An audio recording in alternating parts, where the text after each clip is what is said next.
Hey there, folks. If you're tired of waiting days for money transfers and want a fast, secure way to send cash to friends and family, Zelle is your new best friend. Today, I'm going to guide you through the straightforward process of enrolling with Zelle, so you can start using it in no time. First off, why Zelle?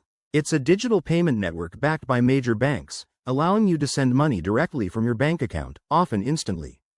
But before we dive in, make sure your bank or credit union supports Zelle.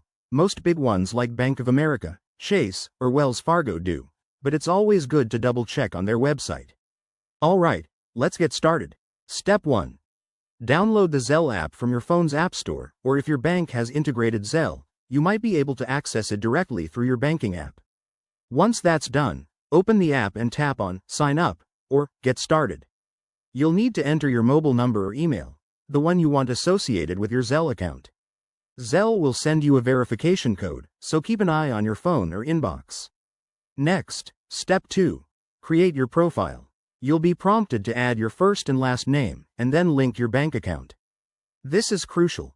Select your bank from the list provided, and you'll be directed to log in to your bank's website or app to authorize the connection. Don't worry, this is secure and protects your information. Step 3.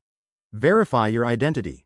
Zelle might ask for additional details like your date of birth or the last 4 digits of your social security number to ensure everything's on the up and up. Once verified, you're almost there. Finally, Step 4.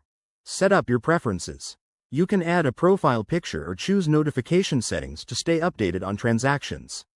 And just like that, you're enrolled. Now you can send or receive money with just a few taps.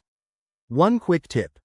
Always double-check the recipient's details before sending money to avoid mistakes, and remember to use strong passwords for extra security. Enrolling with Zelle is that simple and can save you a ton of hassle. If you found this helpful, give it a thumbs up, subscribe for more tech tips, and let me know in the comments if you have any questions. Thanks for watching, and happy transferring.